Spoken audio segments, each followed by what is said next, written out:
This story occurred in 1964, and it comes from the Philippines. My great-aunt and uncle invited my family for a visit.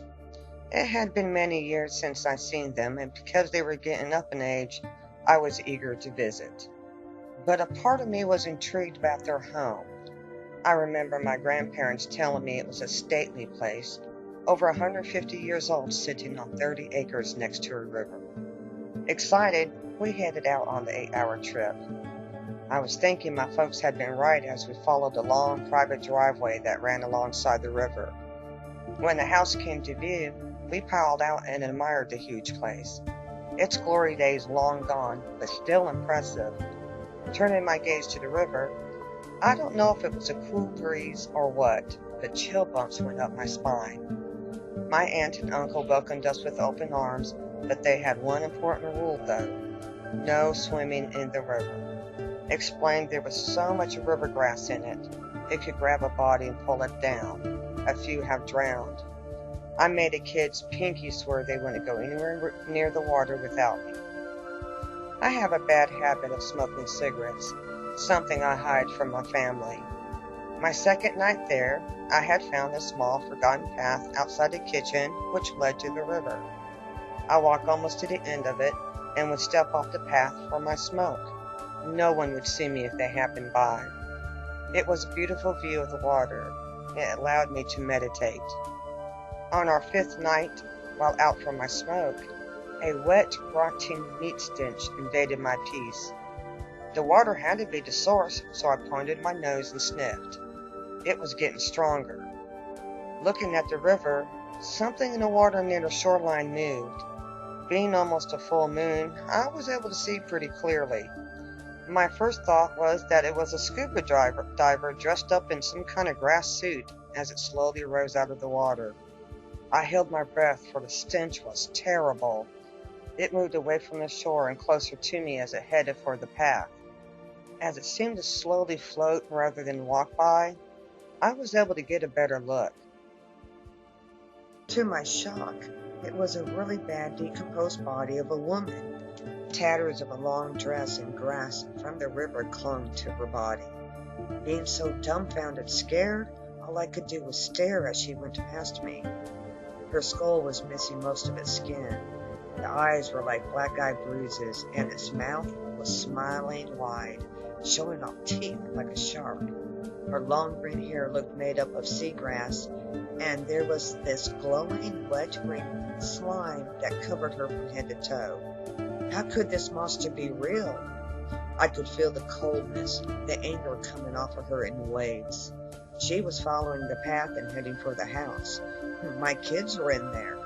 Taking a deep breath and with a loud howl, I come running up from behind her. Not expecting to go through her, I stumble as ice-cold wetness surrounds me, and that awful smell almost knocking me out in the process. I catch myself from falling on my face and turn around, facing her with a mother's instinct to protect, and stood my ground. This monster was coming nowhere near my children. She hissed at such a high pitch, it hurt my ears. I screamed at it to go away, reciting any prayer I could remember. What seemed like forever, but was maybe only a couple of minutes, the thing turned, and at a very high speed floated back into the river. As soon as she went under the water, the awful smell cut off with no lingering effect. I told my aunt and uncle my experience, and they were forced to share with me the secret of their family home. The story goes back generations. Said a green monster lives in the river. If you get too close, it can drag you in and drown you. A couple of drowned victims were never recovered, which is why they had the rule of no swimming. Now I understood my mom's reluctance for me to visit the place. Her sister had drowned here in the river when she was 8 years old. We didn't stay.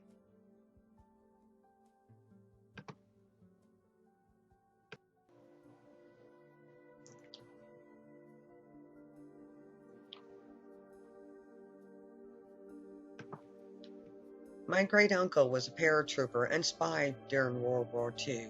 He made his drops behind enemy lines sound so adventurous. Being a spy I thought was the coolest job in the world.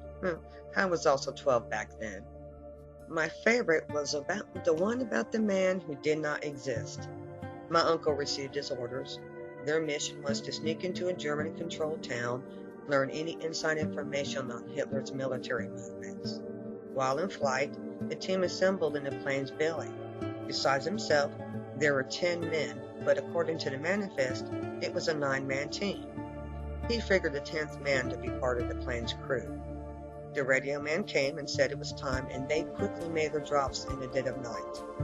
Regrouping on the ground to get their bearings, my uncle did a head count and again came up with 10 men. He knew every man's name on the mission list, and while questioning each to verify who they were, a camera flashed near his face, blinding him for a second. Before he could react, there was another flash. He couldn't believe it. Someone was actually taking pictures. The flash could attract unwanted attention. Pulling out his gun, he pointed it at the man with the camera, and with the others following suit, demanded, "Who are you?" The man raised his hands when he realized the guns were zeroed in on him. "Whoa, soldiers, no need for that. I'm just on a tour," he said. Stunned by his words, my uncle just stared at him. "What the hell is he saying?" one of the men standing next to him asked. There was a voice coming from a small, thin, rectangular box the unknown man held in his hand, but my uncle couldn't make out any of the words. The man said angrily, "I didn't change anything, so no rules broken here." There was a blue flash, and the man just winked out, gone from the spot he was standing in. They searched the area, but he was nowhere to be found. No one had seen him run away. A few months later, when my uncle returned, he checked, and there was no 10th man on his team. It was a 4-crew ship, and all were aboard when it landed. There was a short investigation, but because there was no proof the 10th man ever existed, it went nowhere. My uncle and the rest of his team for years always wondered, who was this man, and where did he go?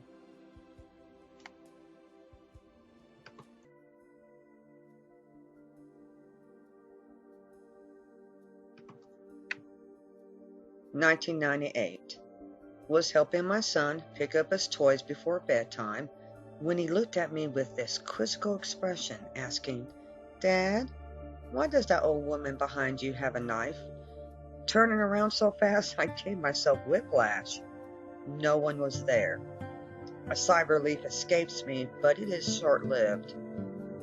'Look out, Dad! She's hiding behind you!' I recognized real fear in him, which puzzled me. He was usually not the kind of kid to tell imaginary stories. Before I could turn around to look again, a sharp, deep pain between my shoulder blades stopped me, knocking my breath out and causing me to cry out. 'Dad!' Brian screamed while sobbing. As I got up, again the sharp pain, almost knocking me back down on my knees. It was intense. Something was tearing into my flesh. I could feel it.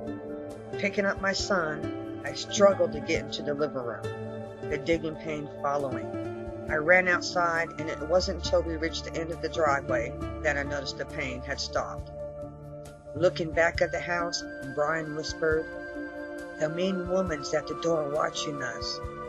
I still saw nothing. Not believing in the paranormal, and after calming down, I logically blamed it on muscle pains and what Brian saw to an active imagination.